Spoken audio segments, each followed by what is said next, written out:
Now, the other day I was out filming and riding in the woods and bumped into a guy, and he asked me what is the best gravel bike costing about £3,000. And I thought to myself, that's a good idea for a video, so here we are. I picked 6 of the best bikes I personally recommend in this price range based on actual experience of the bikes, albeit different price points and specifications. I'll put links to those actual reviews down below in the description if you want to watch them afterwards. I've done the video in a sort of order or personal preference as well. You may agree or disagree, and that's what the comment section down below is for.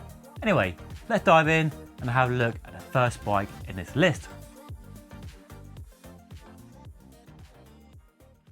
And first up is a Giant Revolt Advance, a really easy, no-brainer choice in the gravel bike market, especially at this sort of entry to mid-range price point or whatever you want to call it. I've tested a Revolt in various configurations over the years, from sort of entry level up to high end, and it's always impressed. The underlying design and the geometry and the handling always shines through regardless of the parts and the wheels and tyres on the bike. So a really solid platform and a great entry if you're new to gravel and will go racing, bike packing and just hacking around the woods on a Sunday afternoon. The bike I picked is currently on offer here in the UK, which does suggest there might be a possible update in the future. But even if that happens, this is still a good buy, especially with a discount on offer right now. And you're getting a full carbon fibre frame and fork with space for up to 53mm wide tyres, loads of mounts for bags, bottles and mud guards as well. And the geometry ensures the handling is fantastic both on the road with a fast slick tyre or off-road with some chunky knobbly tyres. A really good option for everything in that gravel adventure bike packing can be. And the comfort of the bike is exceptionally good too, one of the better bikes in this category. We have that small rear triangle from the drop rear stays, a very sloping top tube, and that gives you a lot of seat posts outside of the frame. And the seat post in question is a D-shaped item, their D-View technology, and this allows the seat post to bend a lot more than a normal round seat post. You also have adjustable rear dropouts, these small chips in the dropouts to let you alter the wheelbase, so shorter or longer for more agile or more stability if you want it, and also increase or decrease the tire clearance up to 53 or down to 45. So a nice bit of customization, but I suspect it's something you fit and forget once you get the bike set up with the tires and wheels you want, but it's a nice option to have if you want it.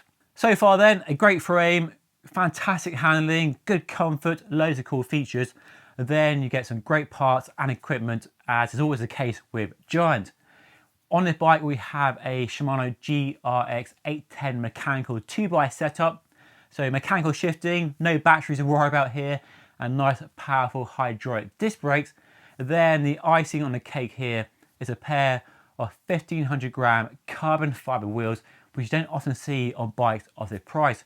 So nice carbon wheels, lightweight, wide as well, and fit well with that wide tyre they come with. So the Giant Revolt is a really good pick, a lot of bike for the money, and we could stop the video right here, but there are some other bikes worth checking out. So let's dive into the next one. Pushing the Giant Revolt really closely is the Canyon Grizl, which is a bike I really like. Good platform for gravel, adventure, bike packing, and that sort of road crossover as well. Good geometry that works in most situations. Not the most progressive, so it's not very slack or long and low, but does work very well if you're coming from a road bike, so you feel right at home. And being Canyon, great value for money. Nice carbon frame, carbon fork, wide tyre clearance, loads of mounts for bags, bottles and mud guards. Nice external cable routing and normal step and handlebar, not like the hover handlebar on the current Grail. So a nice easy bike to change and modify and set up as you need it. And then comfort is pretty good, not quite as good as the Giant, but we have their very unique VCLS split seat post. So 2 carbon halves of seat posts that act like leaf spring and flex back and forth and works extremely well. The only downside is the frame is quite large, not as compact as the Giant Revolt. So the amount of seat posts extended from the frame isn't as good as it could be. And being Canyon, the value for money is excellent. Get a Shimano GRX 1x mechanical group set, which I personally prefer, having a single chainring over 2 chainrings for simplicity of riding off-road. a nice branded parts from DT Swiss and Schwalbe and so on. So really good, solid option, great handling, decent comfort, and a bike that will probably meet most of your demands for gravel, adventure, and bike packing duties.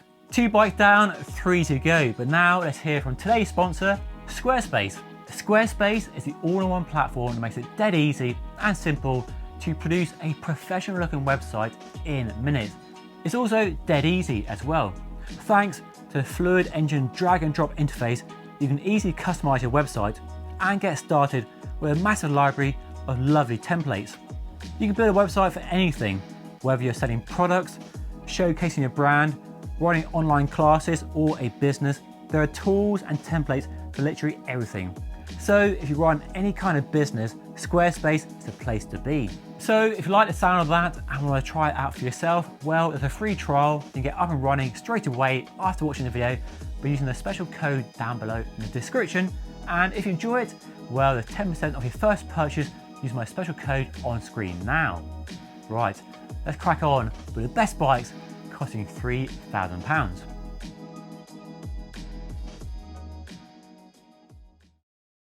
And sticking with Canyon for a bit longer, if you want a bit more comfort and a bit more capability, they offer the same platform with a RockShop Rudy suspension fork and a dropper seat post as well for the same price, which, given how much that suspension fork costs on its own and there's no trade-off in the components on a bike, is quite remarkable. And one of the few companies offering a suspension fork on a gravel bike, albeit the geometry isn't modified to account for the extra height of that suspension fork. In my experience last year riding a bike, it still works really well. And the benefits of that suspension fork when you are riding very chunky, demanding trails is just fantastic. More comfort for long distance rides where fatigue and tiredness can be an issue, and then more control when you're riding very technical, very challenging trails. So getting that for the same price as a standard option, personally, that's a bike I would pick, but no, suspension isn't for everybody.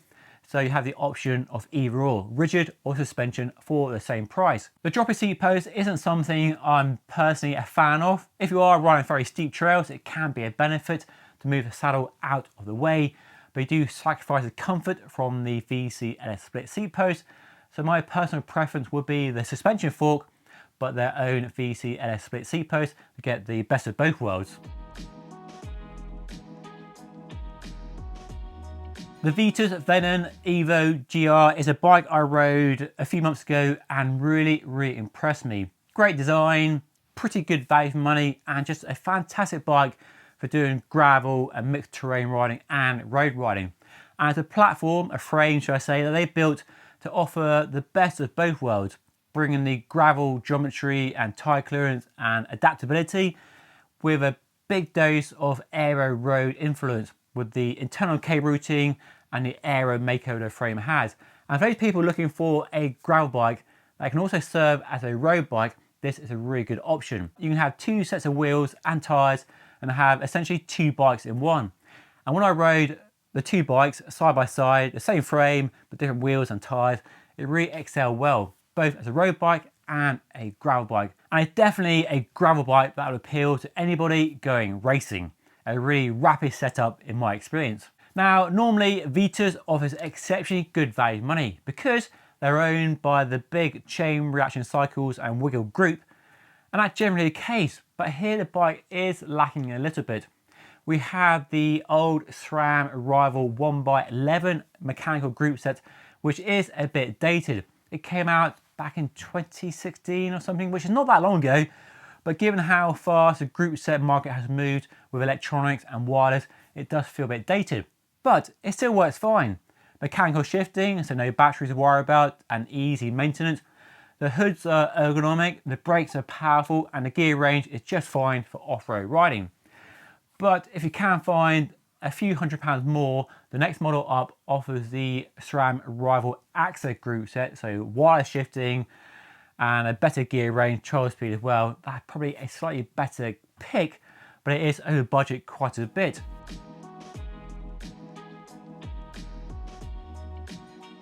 Now, one of the more interesting bikes I've ridden in the past year, and definitely worth considering if you want a gravel bike that can take on kind of mountain bike trails and the more technical, rowdy end of the gravel spectrum is a YT Szepter. And YT also offer good value for money because they are, like Canyon, a direct sales business model. So here we have a bike currently on offer here in the UK that offers really good value for money, loads of good parts on a bike, and a bike that definitely stands out from the more road biased gravel bikes in the market like the ones I featured earlier. But it's definitely a lot of fun if you like riding off-road, single track trails, and really pushing your limits and the limits of the bike too. Because a bike will definitely take you where some other gravel bikes will take you, but it might feel out of their depth compared to what the YT Szepter can do. Because YT is at heart a mountain bike company, they brought a big dose of mountain bike geometry and design to the bike. So we have a very slack 69-degree head angle where the normal is 71 or 72. And then it has a suspension fork, the RockShox Rudy, the option to fit a dropper seat post, which the higher end models do have, and a wide flared handlebar and a short stem. The way the bike handles off-road trails, especially really twisty, steep ones, is just fantastic. And then YT offer great value for money. This one is currently on offer here in the UK, and you get a SRAM Rival access group set, so electronic shifting and wire shifting, removable batteries, and a good gear range as well. RockShox Rudy suspension fork and a carbon fiber seat post, and a nice set of WTB wheels and tyres. So a really interesting option if you want something that can handle the slightly more technical side of gravel riding and you want to ride some tame mountain bike trails. You don't want a bike to hold you back too much. Another bike worth mentioning but doesn't quite meet our price point is the Specialized Diverge. Just over by £200, but if you get discounted it might be a good pick because the Diverge is a really good platform for gravel and adventure riding. It's changed a bit over the years, but the latest version is really good because my favourite feature on the Diverge is a Future Shock, the cartridge inside the head tube underneath the stem that allows the stem to move up and down by 20mm. So the handlebar can move up and down when you ride over a rough trail, and that delivers a fantastically smooth ride when you are riding over gravel, rocks and roots, and it's the smoothest bike in terms of front end comfort than any other bike in this video or the entire gravel category, short of fitting a suspension fork or a suspension stem. The downside to the bike though is while you get a nice carbon frame, you get the lowly SRAM Apex 1x11 speed group set, which does work fine, but compared to what you get from other bike brands in this price range, is pretty poor. So if you really want to specialise and you really like the Future Shock and you don't mind the low group set and you see yourself upgrading a group set in the future, it's a really good platform, really good frame to build on and upgrade in the future. But if you want the best overall value and the best components on the frame, which lots of people do, then it's probably not the best option. And while the Future Shock on that Diverge is a great feature, you can just add a suspension stem to most of the bikes in this video. This is a new one I'm currently testing, going on my gravel bike very soon from a German company. There's also the Redshift, which I have reviewed in the past. I'll put a link to that down below.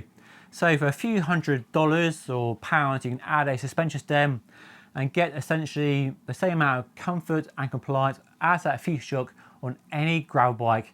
So that's definitely something worth factoring in. And I'm doing a separate video on suspension upgrades like this stem, so watch out for that. And you see that by hitting that subscribe button down below. Anyway, that's all for today. And you'll see some other gravel bikes currently on the market, then do watch the video up here. But that's all for today. Thank you so much for watching. I'll see you again very soon.